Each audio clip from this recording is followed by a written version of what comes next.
안녕하세요. 김보라입니다. 코스피 지수가 또다시 연고점을 새로 썼습니다. 지난 4거래일 연속 오르면서 기술적인 부담이 분명히 있었지만 추가적인 유동성 유입에 대한 기대감이 더 크게 작용하면서 오늘 장 막판 뒷심을 발휘하는 모습이었습니다. 코스피 지수는 1919포인트까지 올라와서 마감했고요. 코스닥은 526포인트에 마감했는데요. 자세한 시장 분석은 잠시 뒤 전문가와 이야기를 나눠보도록 하겠습니다. 네, 주식 고수의 똑소리나는 투자 비법이 살아있는 대박클럽. 오늘은 인크레벨에서 어스님 모셨습니다. 안녕하세요. 예, 안녕하십니까. 네, 오늘 장 분석부터 시작을 해봐야겠죠. 지난 시간 강의 시간에 어스님께서 자꾸 화요일마다 주가가 조금 밀린다고 하시면서 조만간 코스피 연고점을 대박클럽에서 말할 수 있는 시간이 왔으면 좋겠다 이렇게 말씀하셨는데요. 오늘 바로 그 시간이 왔습니다. 코스피 지수가 1919포인트까지 올랐고요. 외국인 쪽에서도 3거래일 연속으로 매수세가 유입되면서 상승을 이끌어주는 모습이었습니다. 어떻게 진단하시나요? 화요일마다 진짜 나올 때마다 음봉이 떨어져서 참 마음이 불편했었는데 오늘은 그나마 기분 좋게 시작할 수 있을 것 같습니다. 저번 주 강의 시간에 말씀을 드렸듯이 수급적인 문제인데 외국인들이 이 시장을 정말로 큰 폭의 조정을 원한다면 선물과 현물을 동시로 대량 매도를 했을 것입니다. 그런데 저번 주 강의 시간에도 말씀드렸지만 선물 쪽에서 대량 매도가 한 2, 3일 나오긴 했었습니다만은 현물 쪽에서는 하루 이틀을 빼놓고는 계속 꾸준히 순매수를 유지하고 있었기 때문에 결국은 이 시장의 수급 다시 돌아온 외국인이죠. 외국인들이 현물 쪽에 매수를 강화하면서 이제는 이제 선물 쪽에 매도를 하는 외국인들이 현물에 외국인들이 매수하는 외국인들의 눈치를 봐야 되는 그런 장이 돼버렸습니다. 그래서 정말로 제가 화요일 날 강의를 마치고 수요일부에 저점을 찍고 하는 사이에 5일 동안 이제 전고점을 돌파해서 1919포인트. 오늘은 소폭이나마 아래로 등락이 있는 한 이틀 강하게 올랐으니까 조금은 쉬어가자라는 그런 장세였지만 오늘도 역시 투신권의 매도 판매 물량은 강화됐습니다만 그것을 외국인들이 또 다 받아주면서 소폭 상승으로 마감한 것 같습니다. 네, 이제 21선이 지지가 된다면 추가적인 상승도 가능하겠다. 이렇게 봐도 괜찮은가요? 예, 결론적으로 기술적 분석상은 21선을 다시 상승 돌파를 했기 때문에 21선을 지지를 받으면 주가는 추가적인 상승을 가능하다고 봅니다만은 지금 장을 본다면 21선보다는 전고점 차트상으로 보면 전고점에서 저점이 낮아졌던 고가권의 추세선을 돌파를 한 입장이기 때문에 그 언저리권이 1900포인트 근처에 있습니다. 그 자리만 지지되더라도 시장은 추가적으로 상승할 확률이 많은 그런 상황이 되어버렸습니다. 네, 상승 흐름 속에 종목 장세가 이어질 것이다. 이렇게 진단해 주셨습니다. 종목별 대응 전략 잘 세워주셔야 될 것 같습니다. 네, 그럼 이어서 주식 고수의 투자 노하우를 명쾌하게 전해드리는 시간입니다. 고수의 투자 비법 함께 할 텐데요. 오늘은 어스의 정석 차트 매매법 함께 합니다.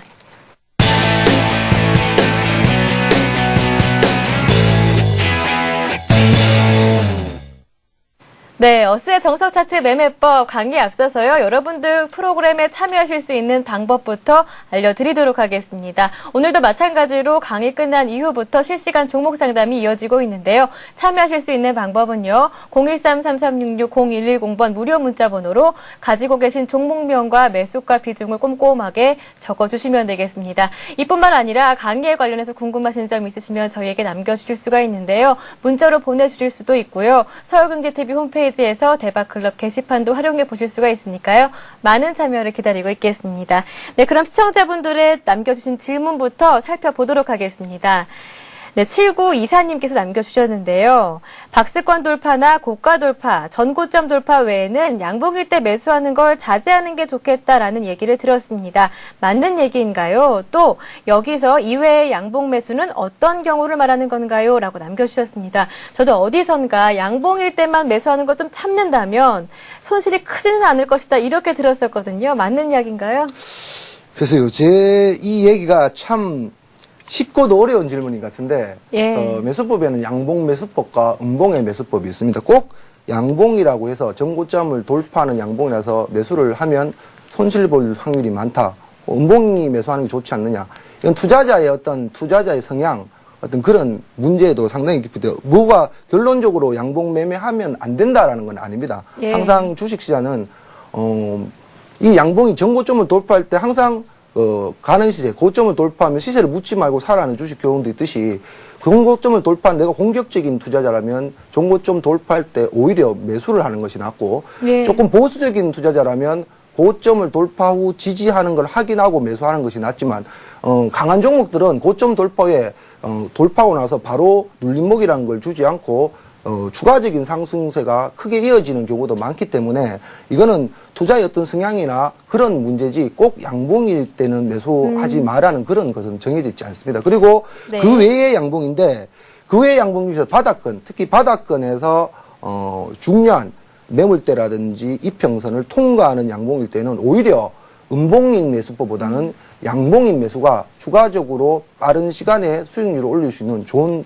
경우도 참 많거든요, 사례가. 그렇기 때문에 꼭 양봉일 때 매수하는 것이, 물론 많이 올랐을 때 뭐 상한가 따라잡기를 한다든지 이런 거는 상한가가 무너질 때 빨리 매도를 안 하면 손실이 커질 수는 있겠지만 그런 형태의 추가적인 아주 추격 매수가 아니라면 위치에 따라 종목에 따라 많은 변화가 있습니다.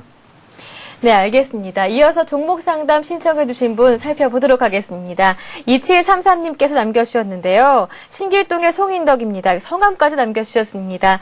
현진 소재를 26,500원에 매수했습니다. 그냥 다 가지고 가도 되는지요? 부탁합니다. 라고 문자를 주셨는데요. 현진 소재 이 풍력주 테마로 분류가 되면서 상승 흐름을 지속했는데요. 일단은 이분은 손실권에 있습니다. 오늘 장에서도 2% 정도 하락을 했는데요. 어떤 진단 내려줄 건가요? 예, 26,500원이라면, 예. 한참 예전에, 잠깐 상승 시도를 할 때, 그때, 예, 고점권 부분에서 매수를 예. 하신 것 같은데, 요런 경우가 참 개인 투자자가 대응하기가 어려운 경우죠. 이게 중요한 장기 평선이 깨진 매도를 하셨어야 되는데, 좀 긴 시간을 참 고통 속에서 많이 기다린 것 같은데, 요즘 들어서 이제 정부 쪽에서 풍력에 대한 어떤 얘기들이 많이 나오면서 현진 소재도 그쪽에 관련된 테마이기 때문에 상당폭 바닥에서부터는 꽤나 좀 큰 시세가 났었습니다. 났다가 이제 오늘 고점을 돌파를 하지 못하고 운봉태로 마감을 했는데 비중은 제가 없어서 몇 프로인지 잘 몰라서 말씀을 못 드리겠지만 개인적으로는 그렇습니다. 이 많은 시간, 시간으로 봐서는 거의 서너 달이 넘는 시간들을 이렇게 견뎌왔는데 지금 참 이때가 참 반등 시 매도를 해야 될 것인가 아니면 추가적으로 반등을 추가적으로 상승을 가지고 있어야 될 것인가 참 고민이 많은 위치인 것이 분명히 맞습니다 지금.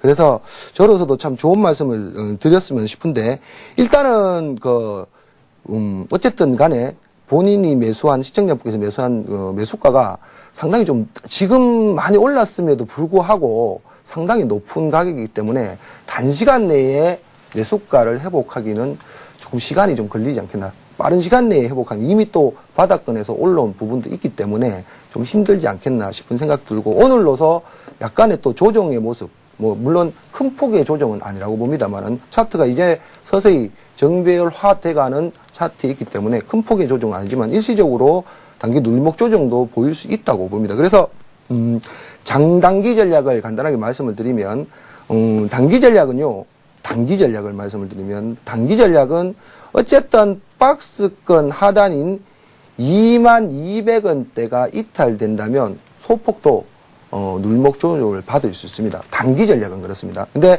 어쨌든 21선이 살아나고 있기 때문에 일시적으로 21선이 이격 좁히기 경우로 떨어진다 하더라도 저 아래쪽에 올라오고 있는 18,600원대의 61선 또는 121선이죠. 여기가 121선 지지를 받아준다면 기간 조정을 거친 후 추가적인 상승을 할 수 있을 것이라고 봅니다. 추가적으로 만약에 상승을 하게 된다면 그래도 시청자분 매수가는 조금 시간이 좀 걸릴 거고요. 그래도 24,000원대에서 25,000원대까지는 추가적으로 상승을 할 수 있을 거라고 보니까 본인의 성향에 따라 단기로 대응하고 다시 눌림없이 재매수를 하거나 하는 비중을 줄여놓고 재매수를 할 것인가 아니면 이미 이만큼 기다렸으니까 추가적으로 상승분을 시간이 걸리더라도 기다리시면 이걸 정하시고 대응을 하시면 되겠습니다. 네, 이어서요 한 분 더 종목 상담 짚어드리도록 하겠습니다. 이번에는 8338님께서 남겨주셨는데요. FR택을 3,075원에 매수했는데 타는 시기를 놓쳤습니다. 언제까지 가지고 있어야 하는지 알려주세요. 라고 남겨주셨습니다. 역시나 손실권에 있으신데요. 한 5월, 6월 이 정도에 매수를 하지 않으셨나 이렇게 보입니다. 현재가가 2,740원입니다. 그렇네요. 이번에 딱 며칠 전이에요. 3일 전에 한번 본전가 근처까지 반등을 해줬었네요. 해줬다가 지금 또다시 대응을 못 하신 것 같은데, 어쨌든 이 종목도 마찬가지입니다. 어쨌든, 회사 실적이나 이런 면에 대해서는 제가, 알아봤는데 그렇게 뭐 나쁘지도 좋지도 않은 그런 상황이라고, 실적이 약간 주로 조금은 개선이 되고 있지만 아직까지, 지금 고평가냐 저평가를 논하기는 좀 힘든 그런 상황이라고 보고요. 어쨌든 얼마 전에 상한가 시세가 한번 나왔고요. 그 연장선상에서 주가적인 상승을 하지 못하고 음봉이 오늘부로 한 3일 정도, 오늘은 도치 형태의 모양이지만 3일 정도 조정을 보이고 있는데, 오늘 보시다시피 어제의 음봉의 저가를 깨지 않는 형태의 거래량이 굉장히 많이 줄었죠. 굉장히 많이 준 그런 음봉입니다. 그래서 차트의 논리상으로는 음봉이 커지다가 도치의 작은 형태의 도지가 나오면 이제는 또다시 방향성을 결정할 때가 됐다라는 그 도지, 저번 주 강의 시간에 배울 때 봉매매법에서 도지 매매법에서 배웠지만, 그래서 내일 이 종목은 방향을 위로 잡아줄 경우에는 개인적으로 봐서는 본인의 매수가 이상권까지도 추가적으로 반등이 가능할 거라고 봅니다. 그래서 이 종목은 단기적으로 내일의 방향성이 굉장히 중요하고, 혹시라도 내일 상승을 하지 못하고 하루도 조정을 받는다 하더라도 저 어제 음봉의 꼬리 부근 자리인 2,680원 정도를 전고점 박스권 고점 자리죠. 그 자리가 또 의미가 있는 자리입니다. 그 자리 이탈되지 않는다면 일단은 반등을 좀 기다렸다가 매도하는 그런 전략을 취해 주시는 것이 옳지 않겠는가 싶은 생각을 합니다. 네, 이렇게 해서 어제 실시간 종목 상담 시간에 미처 상담드리지 못했던 종목들 몇 분 추려서 살펴드려봤습니다. 오늘도 실시간 종목 상담은 강의 이후에 이어지니까요. 지금부터 문자를 보내주시면 되겠습니다. 대박클럽 시즌2는요. 이렇게 매주 요일마다 출연하시는 전문가가 다른데요. 매주 화요일은 어스님과 함께한다는 점 참고하시고요. 오늘 강의 내용 들으시다가 궁금하신 점 있으시거나 아니면 상담받고 싶은 종목 있으시면 저희에게 보내주실 수가 있습니다. 다시 한번 참여 방법 고지해드리겠습니다. 무료 문자 번호 013-3366-0110번 열려 있으니까요. 지금부터 꾸준하게 문자를 보내주시면 되겠습니다. 네, 그럼 본격적으로 강의 들어가 보겠습니다. 어스의 정석 차트 매매법 지금부터 함께합니다. 어떤 기법도 기초에서 비롯되며 기본이 완벽한 자만이 살아남아 시장의 주인공이 된다. 어스의 정석 차트 매매법 지금부터 함께합니다. 네, 어스의 정석 차트 매매법 지난 시간에는 봉의 색깔과 기간, 형태에 따른 매매 기법을 살펴봤는데요. 오늘 그 세 번째 시간입니다. 어떤 전략이 준비되어 있나요? 네, 지난주에는 이제 봉에 관해서 봉의 지지와 저항, 그리고 봉의 형태에 따라 매수하는 방법들, 그런 방법들을 이용했는데, 이제는 이제 봉 밑에 있는 거죠. 봉을 따라당기는 거죠. 선입니다, 선. 봉이 여러 개가 형성이 되면, 점이 여러 개가 형성되면, 그게 멀리서 보면 선같이 보이듯이 주가의 원리도 봉을 따라당기는 이동평균선, 이렇게 봉 다음에 선이죠. 그렇게 봉의 매매법은 사실은 조금 시간상으로 좀 짧은 매매법이고, 선은 그거보다는 좀 중기성이 있는 그런 매매법이죠. 그래서 사실 이동평균선이란 게 가장 매매하는 투자자분, 전문가분도 21선이 살아있느냐, 뭐 중기 정별이냐, 역별이냐 이런 가지고 많이 얘기를 하시는데, 정말 이동평균선과 봉의 원리만 깨달으면 이 시장에서 정말 뭐 잃을 수가 없는 그런 투자자가 될 수가 있습니다. 그래서 오늘은 이동평균선을 가지고 매매하는 방법들, 그런 방법들을 한번 해볼까 합니다. 네, 이동평균선 말 그대로 주가를 매매한 그 이동평균선을 말하는 건데요. 실전에서 기술적 분석을 할 때 가장 많이 이용이 됩니다. 그런데 저는 지지선과 저항선만 잘 체크해도 반은 성공하는 건 아닌가 이렇게 보여지는데요. 맞는가요? 반이 아니죠. 전부 알고 봐야죠, 전부. 네. 자. 예.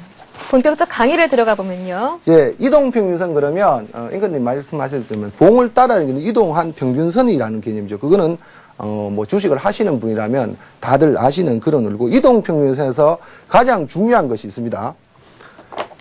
이동평균선 하면 누구나 다 아는 거죠, 누구나 아는 거. 책 보면 다 나오는 겁니다. 네. 자, 이동평균선은 쉽게, 봉이 위에 있으면 가장 단기 이동평균선, 자, 요 선이 5일선, 그리고 그 5일선이 따라가는 선, 이 선이 21선, 그리고 61선, 121선. 이렇게 나란히 놓여있는 차트를 우리는 책에서 정배열 차트라고 그러죠. 반대의 경우가 있겠죠. 반대의 경우에는 5일과 20일과 60일과 120일선이 이렇게 나란히 아래쪽으로 형성되어 있는 걸 우리는 역배열 차트라고 합니다. 책에서는 정배열 차트를 매매하라 그럽니다. 정배열 차트를. 근데 사실은 주식시장에 실전 매매를 하다 보면 하락장이든 상승장이든 정말로 정확한 정배열을 가지고 있는 차트는 이미 주가가 많이 올라가 있는 그런 경우가 많죠. 매매는 정배열 차트를 하라 그러는데 실제로 정배열 차트는 이미 주가가 많이 올라가 있습니다. 이렇게 실전 매매 책과 내용은 틀린 거죠. 그래서 요런 이평선들이죠. 그래서 왜 책에서는 정배열 차트를 매매하는 것이 좋나라고 말씀드리면 많은 그게 있습니다. 추가적으로 상승이 가능하니까 차트가 정배열이니까 이런 얘기 있는데 정배열 차트를 매매하는 이유는 혹시 내가 약간은 매수 시점을 고가권에 샀더라도 그래서 손실 처리하는 시기를 놓쳤다 하더라도 바로 밑에 뭐가 있습니까? 중요한 지지선이 대기를 하고 있습니다. 그러니까 20일선에 지지받고 다시 올라올, 상승할 이런 걸 가지고 우리는 뭐라 그럽니까? 눌림목이라 그러죠. 눌림목구에 재상승할 가능성이 많기 때문에 정배열 차트를 매매하라는 거지 실제로 정배열 차트는 주가가 이미 좀 많이 올라간 경우가 있는데 이동평균선 논리를 이야기할 때 제일 제가 여러분한테 알기 쉽게 이야기하는 방법 중에 하나가 있습니다. 이게 가족이라고 생각하면 되는데 5살짜리 아기와 20살짜리 형과 60 넘으신 아버님과 장수하신 할아버지. 가족이라고 생각하면 되죠. 가족이라고. 가족이 생각하면 되는데 5살짜리는 철이 없습니다. 그러니까 제일 변화가 심합니다. 5일선은 이렇게 변화가 심해요. 그리고 시간이 많이 오래 사신 분일수록 변동성이 그나마도 적습니다. 5일선보다는. 그렇죠? 그리고 항상 철없는 얘기는 멀리 떨어지면, 멀리 올라가면, 너무 멀리 떨어지면 할아버지나 아버님이 야, 막내 어디 갔는지 안 보인다 한번 불러봐라. 그러면 21선이 뭐라 그럽니까? 이 형이 야, 막내야 멀리 가지 말고 온나? 그럼 뭡니까? 주가가 하락을 조정을 받게 되어 있습니다. 그러면 21선과 가까이 져죠. 보이죠, 이제. 보이면 형님이, 아니, 아버님, 이제 동생 왔으니까, 찾았어요. 동생 저기 있어요. 그러면, 그거 됐다. 놀러 가라. 그러면 또 다시 보여. 이걸 눌림목이라 그러고, 이거를 재상승이라고 그러죠. 이게 많이 올라간 걸 이격이라고 해요. 이격이 많이 벌어졌다. 이런 논리로 생각하시면 간단합니다. 그런데 집안이 잘못되려고 그러다가 잘못돼서 그래서 5일선이 5살짜리가 형님을 깨고 내려왔다. 그럼 어떻게 됩니까? 이 반란이 생긴 거죠. 이게 이제 초기 역배열화 되는 거죠. 초기 역배열화. 이런 걸 가지고 이동평균의 클로스 원리라고 그러죠. 이동평균에서 배울 거는 이 클로스 논리인데 클로스에는 앞에 2개 붙죠. 골든과 데드. 요거 2개밖에 없습니다. 요거 2개. 클로스의 논리는. 근데 실전적으로 아까도 말씀드렸지만 책의 내용은 골든 크로스, 초기 골든 크로스가 나면 매수한다 이렇게 돼 있지만 실전적으로 선이 골든 크로스가 났을 정도면 주가는 이미 바닥에서 상당폭 올라 있습니다. 실전 차례에서는 골든 크로스 났을 때 매매하면 주가가 조정하거나 횡보하는 경우가 굉장히 많습니다. 이미 바닥에서는 많이 올라 있기 때문에. 마찬가지 경우로 실제로 데드크로스가, 단기 데드크로스가 났을 경우에 데드크로스가 났으면 매도해야 된다. 이렇게 책에는 나와 있지만 실제로 데드크로스가 났을 때는 주가는 이미 많이 빠져 있는 상태이기 때문에 반등하거나 아니면 멈추는 경우가 많습니다. 실진 경우로 그렇죠. 실진은. 이게 그 개념이고 이동평균선의 지지와 저항을 네. 찾는 거는 이동평균선의 각도죠. 각도. 아시다시피 그 각도, 상승 각도를 이야기하는 상승 각도. 요거 보시면 간단한 논리겠죠? 이평선이 강하면 강할수록 상승한 각도가 빠르게 올라왔다는 그런 얘기겠죠. 그러면 당연히 눌려줄 경우에는 이동평균선의 각도가 강하면 강할수록 지지될 확률이 평균적으로 지지 확률이 높다. 이래 되는 거죠. 약할수록 지지 확률이 낮다. 이래 되는 거죠. 근데 이거는 원론적인 내용이고, 실제로 급등주나 세력주의 경우에는 그렇진 않습니다. 세력주의 경우에는 이동평균선의 5일선의 이동평균선과 아주 강하더라도 이미 21선과 나머지 60일선과 이격이 많이 벌어져 있는 상태이기 때문에 일시적으로 5일선의 지지를 받는 경우도 여러분 많이 보셨을 겁니다. 아리꼬리 길게 달고 지지를 받는 경우도 많이 보셨겠지만 일시적으로 깨진다면 단기적으로 큰 조정이 나올 수도 있기 때문에 개별주의 경우는 좀 틀리고요. 세력주나 개별주의 경우는 틀리고 일반적인 사례는 지지선의 각도가 강할수록 상승, 이동평균선의 상승이 강하면 강할수록 지지선 역할을 한다라고 그런 개념으로 이해만 하시면 되고요. 자, 이거는 이제 정말 이론적인 내용입니다. 이론적인 내용이고 제일 중요한 건 그게 아닙니다. 주가라는 거는 낮을 때 사서 쌀 때 사서 비쌀 때 팔아야 되는 게 가장 실전 매매에서는 기본적인 내용입니다. 그러면 선이 저번 시간에 배웠던 내용입니다. 선이 골든 크로스가 나기 전에 선보다 더 빨리 크로스가 나는 게 있습니다. 이것만 배우면 됩니다. 여기 보면 다른 위에 한번 느껴볼게요. 이평선 매매 기법. 이거는 뭐 다들 아는 내용이고 이건 실전 매매에서 책 보면 다 나온 내용 필요도 없고요. 필요도 없어요. 각도, 종류. 이겁니다. 봉골드, 봉골드. 이 내용만 실전 매매 알면 됩니다. 이게 무슨 소리냐 그러면 선이 골든 크로스가 나기 전에 제일 먼저 나는 거는 선하고 봉하고가 먼저 크로스가 됩니다. 먼저. 당연하겠죠? 당연합니다. 이거. 이게 그래서 봉이 선을 타고 올라가면 선은 뒤에 따라오는 선입니다. 5일선이든 21선이든 마찬가지입니다. 그러니까 이거 골든 크로스가 나기 전에 이 봉이 먼저 선을 저항을 돌파를 해야 된다는 거죠. 이게 실전 매매에서는 가장 저가에 살 수 있는 유일한 방법입니다. 유일한 방법. 골든 크로스가 이미 났는데 지금 매수한다? 한참 걸립니다.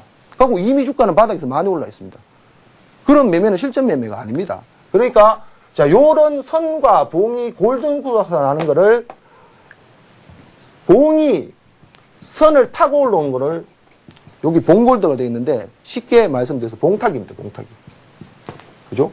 그 다음에 반대로 봉이 선을 깨고 나면 봉꺾기죠. 봉이 선을 꺾어버리는 거죠. 봉꺾기. 여기는 골든 대도 이렇게 좀 주식한 말로 써놨는데 이거 한국말로 하면 이해하기가 더 쉽죠.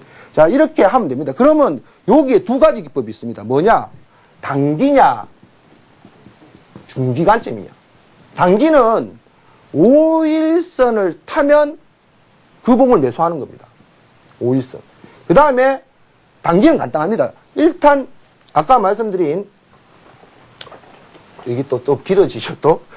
실전 매매는 꼭 배워야 되니까 그렇습니다.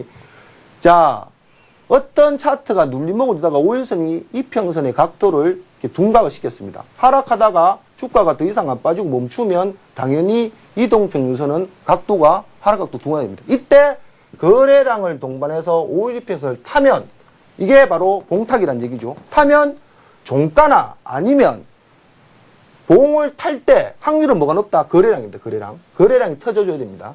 거래량이 늘을 또 탄다. 그러면 매수세가 유입이 됐다라는 거죠. 이때는 거래량이 늘을 때 타는 거는 확률적으로 종가상 5일선을 탈 수 있는 확률이 높아지는 거죠. 이때 매수를 하는 겁니다. 그러면 이동평균선이 이미 하락의 각도를 많이 줄였기 때문에 5일선 개념은 다음에 주가가 이 5일선을 깨지 않는 상황에서 움직이면 이미 다음 날부터 주가는 5일선 상승을 하게 되어 있습니다. 상승. 5일선 타기의 기법은, 단기 기법은 5일선을 타면 매수를 하는 겁니다. 그리고 손절은 뭐냐? 5일선 깨지면 손절하면 됩니다.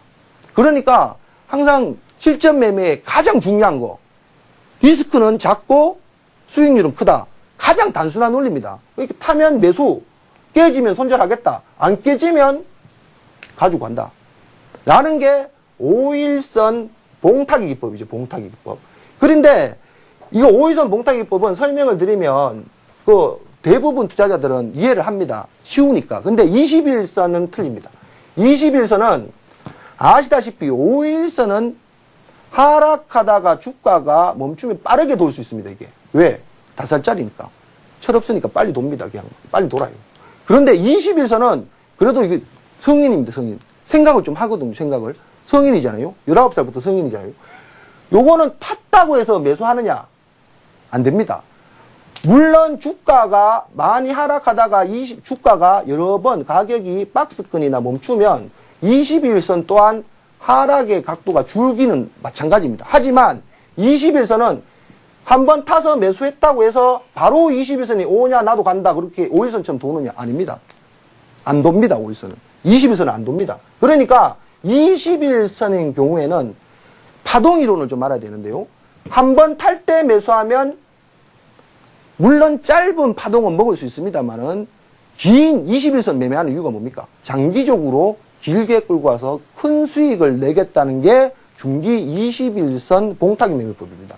그러니까 요거 조금 먹으려고 21선 타는 게 아닙니다. 그러니까 이 종목들은 두 번 다지고 두 번째나 세 번째 확실한 봉타기가 나왔을 경우 그러면 이미 주가는 21선에서 등락을 했다는 얘기겠죠. 그죠? 그러니까 이때 탔을 때 물론 마찬가지로 거래량은 동반되는 게 좋습니다. 그때 매수를 한다면 21선 매매 기법은 21선 깨지지 않는 이상은 계속 들고 가는 거죠. 그리고 매도 기법이 있습니다. 5일선 매도 기법인데 아까 말씀드렸듯이 물론 5일선을 타서 단기적으로 원칙상으로는 5일선이 깨지면 매도한다 하지만 이미 내가 사고 나서 주가가 정말 많이 상승을 했다. 그러면 5일선 깨지더라도 뭡니까? 나는 이미 수익거리 많죠. 수익이 많이 지금 발생된 상태죠. 그러면 요 매매법을 적용해서 밑으로 오는 겁니다. 중기 매매법으로 적용하는 겁니다. 21선 안 깨지면 나는 계속 보유하겠다. 라는 이런 개념으로 오면 5일선 타기를 썼지만 5일선 봉타기를 썼지만 결국은 손실은 매도 확정은 이런 기법으로 매도를 해도 된다라는 그런 개념이죠. 마찬가지입니다. 21선도 타서 많은 수익을 냈는데 난 단기적으로 21선에서 깨지면 매도하기 싫어. 5일선 깨지면 매도할래. 탄력 드나들면 매도할래. 한다면 5일선에 매도를 해도 되는 거죠. 이게 실전 사례에서 초보 투자자들이나 주식을 잘 할지 모르는 사람들도 가장 쉽게 매매할 수 있고요. 실질적으로 해보면 쉬우면서도 굉장히 수익률은 높은, 리스크는 짧은 그런 매매법이라고 이해를 하시면 되겠습니다. 네, 이렇게 해서 이평선을 통한 매매 기법 함께하고 있는데요. 골든크로스와 데드크로스 살펴봤고요. 그리고 이보다 더 중요하다고 하시는 봉골드와 봉데드까지 살펴봤는데요. 그렇다면 좀 더 이해가 쉽도록 실전 종목에서는 어떻게 나타나고 있는지 차트를 통해서 한번 살펴보도록 하겠습니다. 자, 이런 기법을 사례로 적용한 차트는 네. 지금 장이 좋으니까 네. 사실은 정말 수도 없이 많습니다. 수도 없이 많은데 대표적인 몇 종목만 지금 가지고 와서 그렇지 정말 네. 수도 없이 많은 그런 차트입니다. 잠깐만요. 자, 증권주의 대표적인 증권주인 대우증권 차트를 한번 보겠습니다. 네. 대우증권 맨 처음으로 한번 살펴보도록 하겠습니다. 네. 대우증권 차트에서 네. 자, 대우증권 차트죠. 자, 대우증권 차트를 보시면 물론 저 뒤쪽에도 있습니다만은 지금 보시면 아까 말씀드린 대로 21선의 봉타기 기법을 사용한 기법입니다. 첫 번째 22선 탔을 때 샀으면 어떻게 된다? 여기 보이죠? 아까 설명드렸죠? 21선 봉타기 기법은 타면 첫 번째 봉을 타면 21선이 한 번에 돌지를 않기 때문에 눌려주게 되어 있습니다. 그러면 쌍바닥이라는 게 만들어지죠. 쌍바닥이라는 게. 그리고 두 번째 봉을 탔을 때 보면 여기서 봉을 탔던 자리부터 이까지 주가가 한 15% 내지는 10% 이상의 상승을 하지만 이 파동도 적습니다. 이것도 첫 번째, 두 번째, 세 번째 탔을 때 더 큰 파동이 나죠. 그리고 중요한 건 이겁니다. 이평선, 20일의 이평선이 아직도 상승하고 있다가 이쪽도 마찬가지입니다. 이쪽도. 여기가 원추세 구간이라 그러는데 이거 파동 논리를 설명을 좀 드렸으면 좋겠는데 원추세 구간인데 원추세의 상승을 하고 나서 두 번째 타는 구간이 있습니다. 두 번째. 이럴 경우에도 21선을 타거나 아니면 단기 지표인 5일선 봉타기 기법을 사용을 했다면 단기적으로도 엄청나게 짧은 시간이 아니죠. 짧은 네. 시간이 아닌데 엄청나게 많은 상승, 여기가 한 30% 이상의 수익권이 있는데 손실은 딱 정해져 있고 수익은 30%나 되는 그런 형태의 매매법으로 적용을 하고 똑같은 종목으로 증권주 중에 요 증권주하고는 틀린데 투자증권이죠. 네, KTB 투자증권인가요? 예, KTB 통상증인데 요즘 KTB 투자증권이 네. 굉장히 잘 가고 있는데 네. 이 종목은 아까 설명드린 내용과 똑같습니다. 요 보면 첫 번째 21선 탔을 때는 21선이 바로 돌질 않기 때문에 첫 번째 구간에서는 매수하는 게 아닙니다. 21선은. 물론 이것도 이미 21선이지만 사실은 21선 안에 5일선이 다 있기 때문에 5일선 봉타기와 21선 봉타기가 같이 겹쳐지는 경우인데 이런 경우에 두 번째 21선이나 5일선을 탔을 때 보시다시피 전혀 이제 21선의 근처도 안 오고 5일선을 타고 가면서 굉장히 큰 단기적인 상승을 하고 있는 모습이 보이게 되죠. 그러니까 이런 거는 만약에 21선이 깨지면 다음 날이라든지 음봉이 떨어지면 나는 손절한다는 그런 확실한 손실 개념만 있으면 아까 시청자분께서 양봉일 때 매수하면 안 되죠. 이런 경우에는 양봉일 때 매수하는 게 훨씬 수익률이 좋겠죠. 이런 경우는. 그래서 이런 경우도 있고요. 정말 너무너무 많아서 제가 종목을 일일이 다 설명드리기가 힘들 정도인데 이런 경우에 대덕전자도 추세적으로 좀 대덕전자가 조금 일부러 약한 종목을 뽑아왔는데 이런 경우에도 대덕전자가 아주 상승 탄력도가 큰 형태는 아니지만 여기 보시면 5일선을 일단 이쪽에서 탔습니다. 5일선 탔죠. 그러면 5일선 타면 추가 주기 상승이 어떻게 됩니까? 짧게는 나오지만 별로 먹을 게 없습니다. 두 번째 요런 구간에 21선 탔. 이거는 상승 추세 구간 안에서 21선 탔을 뿐인데 항상 쌍바닥 형태의 패턴이 나오거나 안 그러면 21선의 각도가 준 형태에서 원 추세 구간과 상승 투추세 구간의 21선 매매법이 약간은 그게 차이가 있습니다만은 요런 경우에는 어스가 저번에 한번 이야기를 했는데 21선 타더라도 21선이 하락하고 있을 때는 두 번째 탈 때 매수를 해야 된다라고 이렇게 말씀드렸는데 그거는 처음에 바닥권에서 21선을 탈 때는 그런 경우에 매수하면 정말로 큰 수익이 납니다. 요거는 원추세 안에서 벗어나서 눌목 후에 2차 상승 구간인데 요럴 때는 패턴이 요거 설명을 드려야 될 것 같은데 요 시간이 없더라도 패턴이 두 가지 패턴이 있습니다. 아까 말씀드린 N자형 패턴이 있고 두 번째 경우에는 계단형 패턴이 있습니다. 계단형 패턴. 이거는 뭐냐 그러면 21선이 네. 지지하고 가는 경우 이런 경우는 N자형 패턴이 됩니다. N자형. 근데 계단형도 계단형이라 그러는데 이것도 N자형 패턴이거든요. 패턴인데 이런 경우는 어떤 경우냐 N자형이 강하냐 계단형이 강하냐의 경우인데 이런 경우에 주가가 21선을 탔어. 근데 21선은 아직 상승으로 안 들어왔어. 근데 눌림목을 노리고 있는데 21선까지 눌림목을 안 줘. 그러면 주가는 뭐 하고 있다? 박스를 하고 있다는 얘기입니다. 그러면 시간이 흐르면 21선이 주가와 이동평균선 기준이 가까워지게 되어 있습니다. 그러면 이때부터 다시 상승세를 이어가는 경우가 대덕전자의 21선 차트인데 요거 보시면 쌍바닥을 찍고 주가가 조정을 안 보이죠. 21선 아래로 등락을 안 하고 옆으로 행보를 하게 되어 있습니다. 옆으로. 그러다가 다시 21선을 대이질 않고 다시 상승 추세를 해서 이 종목이 느리긴 하지만 많은 시간이 걸리긴 하지만 꾸준히 21선 지지를 받고 상승하는 경우 이런 경우도 있고요.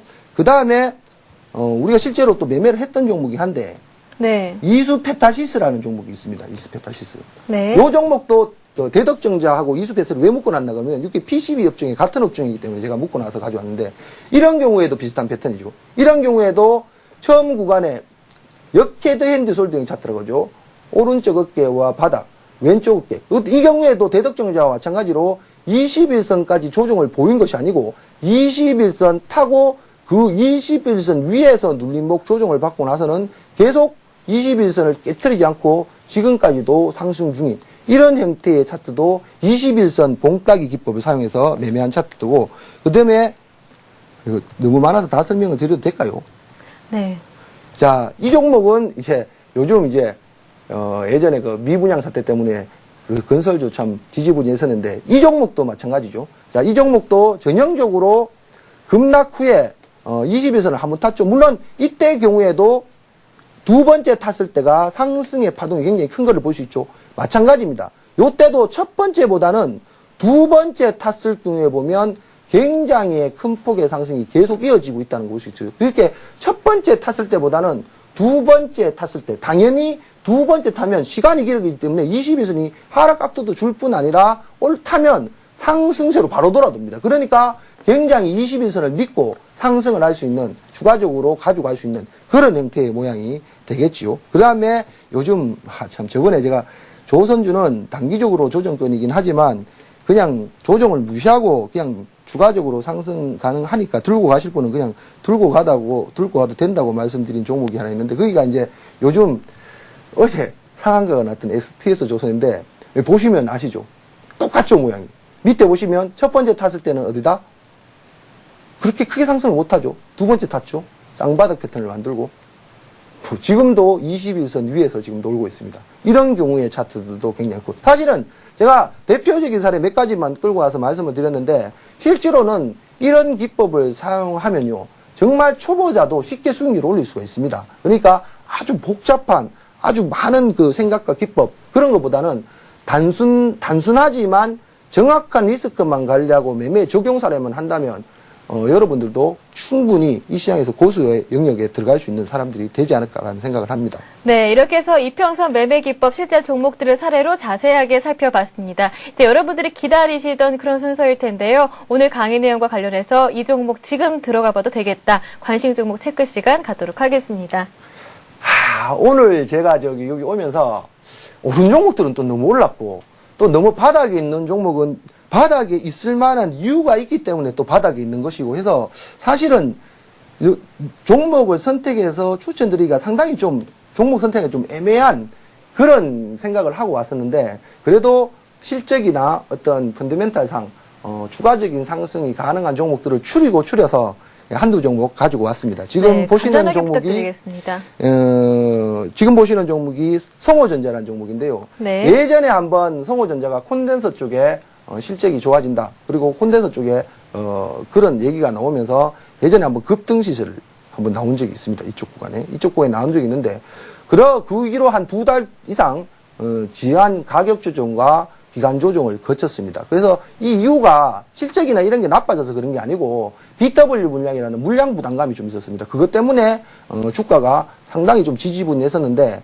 그리고 이 종목이 항상 2,000원 위쪽에서 올라오면 상당히 음봉이 떨어지거나 2,000원을 돌파하는 그런 시세가 안 나온 경우가 있는데, 오늘 2,000원을 2,000원이라는 가격대를 돌파를 하는 양봉 형태로 마감을 한, 그리고 역시 콘덴서 쪽은 앞으로 하반기 실적이 나다. 회사 자체도 실적 대비 좀 저평가 있는 PER이 지금 6인가 정도밖에 안 되거든요. 그러니까 이 종목 한번 2,000원을 기준으로 짧게 손절가 잡고, 똑같은 종목인데 이 종목도 지금 아까 공매매법에 사용했을 때 첫 번째, 두 번째, 세 번째 바닥 따지를 하고 지금 타는 구간이 두 번째 타는 구간입니다. 두 번째 타는 구간. 그래서 밑에 보시면 거래량만 이쪽에 매물을 소화하려고 그러면 당연히 이쪽에 거래량이 좀 늘어나야 되겠죠.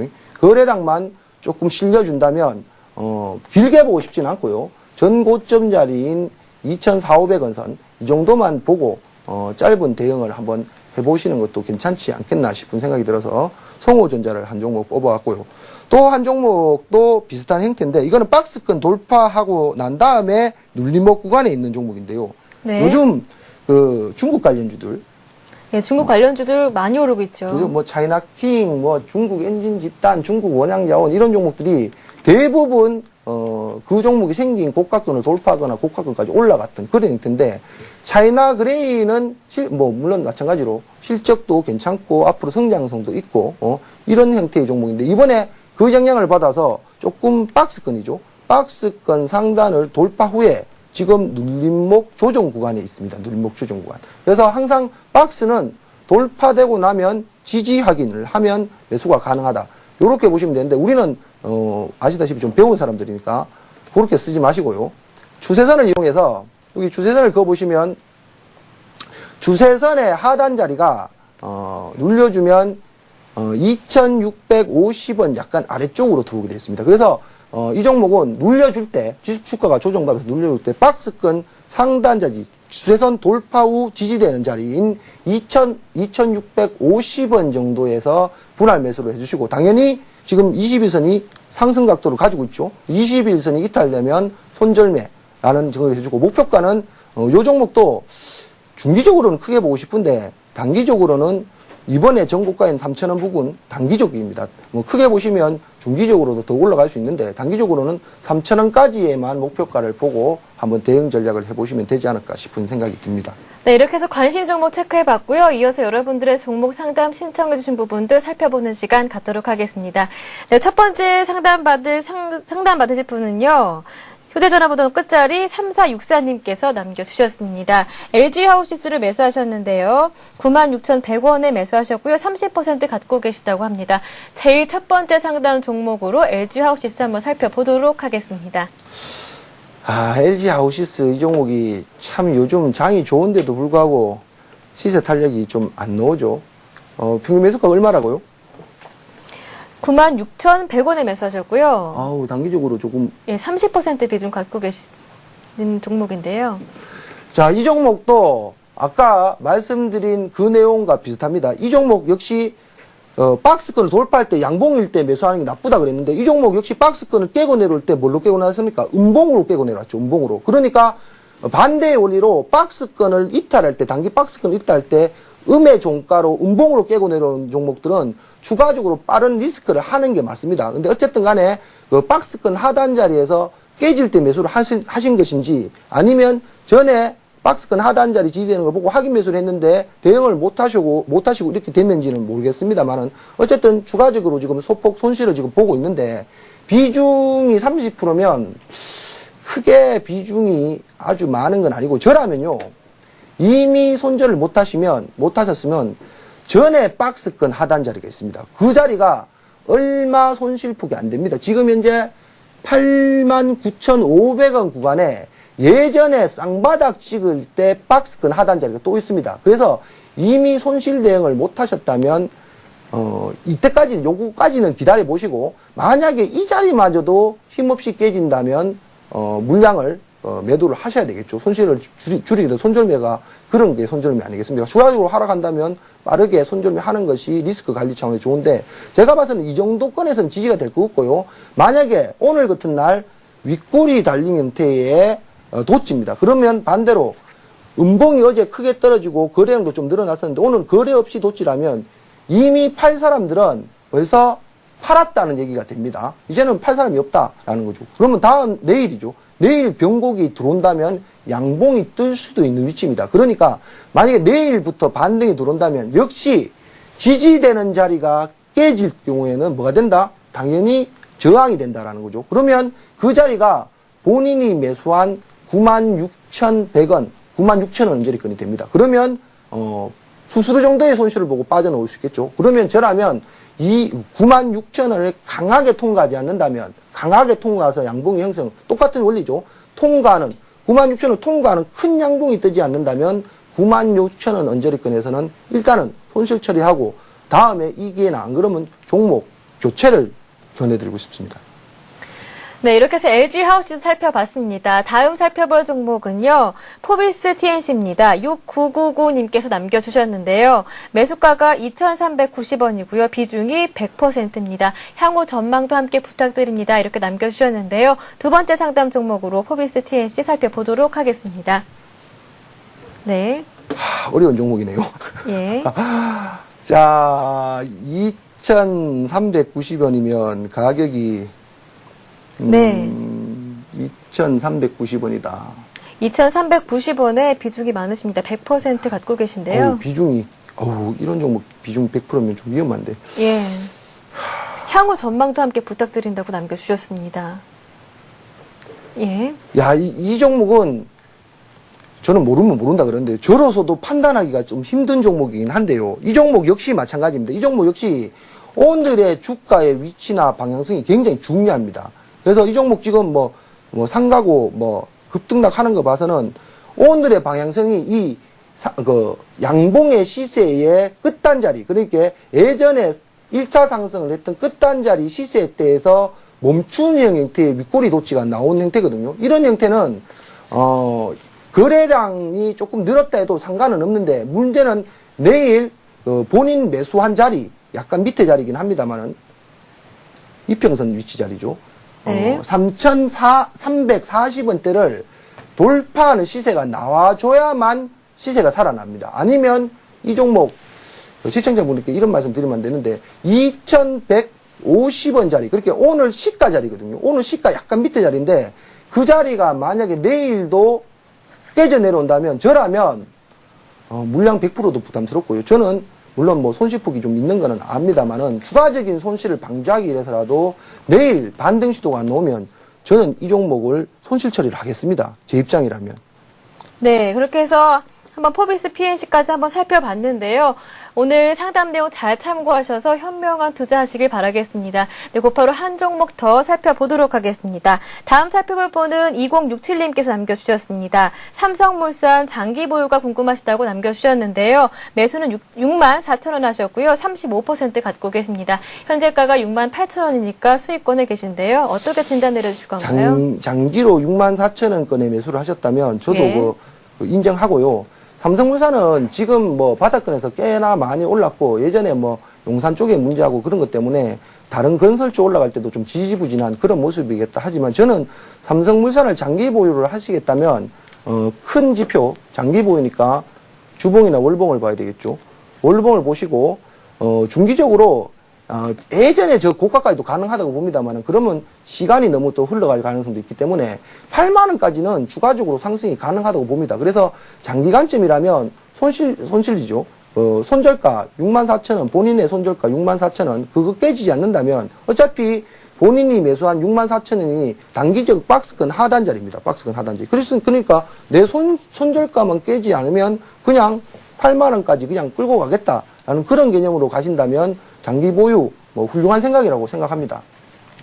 네, 시간이 조금 남아서요. 한 종목 더 살펴드리도록 하겠습니다. 이번에는 9975님께서 남겨주셨는데요. 코코를 4,040원에 매수하셨고요. 20% 갖고 계시다고 합니다. 전망과 손절가 또는 목표가 부탁드립니다. 이렇게 남겨주셨는데요. 다음 종목으로 코코 살펴보도록 하겠습니다. 자, 이런 얘기 드리면 안 되지만 예. 이것이 이제 추격 매수 관점이죠.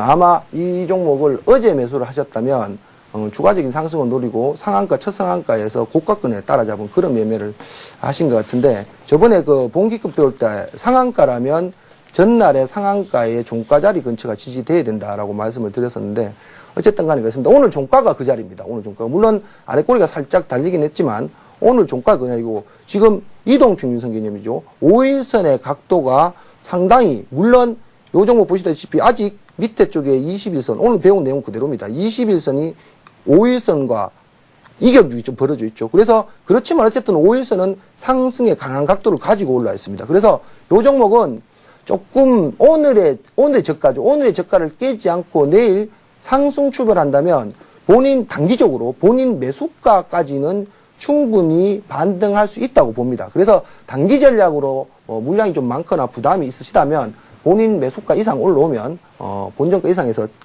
단기적인 전략은 처리를 하시고 만약에 이 종목을 나는 매도하기 싫다 가지고 가겠다 하시면 제가 배운 기법 중에 양봉의 반자리죠. 양봉의 반 손실가. 난 손절을 좀 하더라도 손실폭이 좀 있더라도 나는 이거를 좀 길게 가지고 가겠다 하시면 3,400원 세력들 양봉의 중심가인 3,400원이 깨지지 않으면 조금 끌고 들어가는. 그래서 그 중기 관점으로 본다면 당연히 목표가는 조금 그 가격보다 상향 조정돼야 되겠죠. 그렇다면 이것도 배운 기법 그대로죠. 예전에 큰 음봉, 종가상 고가는 이 가격입니다. 큰 음봉 떨어졌던 시가, 음봉의 시가 자리인 4,500원 정도를 1차 목표가로 보고 그걸 돌파한다면 4,900원을 2차 목표가로 보고 한번 끌고 가보는 전략. 이런 전략이 괜찮아 보입니다. 네, 이렇게 해서 종목 상담까지 마쳐봤습니다. 오늘 미처 상담드리지 못했던 종목들은요, 내일 강의 시간 들어가기 앞서서 먼저 살펴드리도록 할 테니까요. 내일 강의 시간도 꼭 확인해 보시길 바라겠습니다. 네, 그리고 오늘 어스님 강의 내용과 관련해서 궁금하신 점 있으시거나 상담받고 싶은 종목 있으시면 언제든지 저희에게 보내주실 수가 있는데요. 무료 문자번호 013-3366-0110번 열려 있고요. 서울경제TV 홈페이지에서 대박클럽 게시판도 활용해 보실 수가 있으니까요. 많은 참여를 기다리고 있겠습니다. 네, 오늘 강의해주시고 상담까지 해주신 어스님 수고 많으셨습니다. 네, 수고하셨습니다. 고맙습니다. 네, 내일은요, 이트레이드증권 온라인 PB센터 전장석 센터장의 실전투자 바이블이 준비되어 있으니까요. 내일도 꼭 저희와 함께 해주시기 바라겠습니다. 오늘 대박클럽 준비한 내용은 여기까지입니다. 하루 잘 마무리하시기 바라겠습니다. 고맙습니다.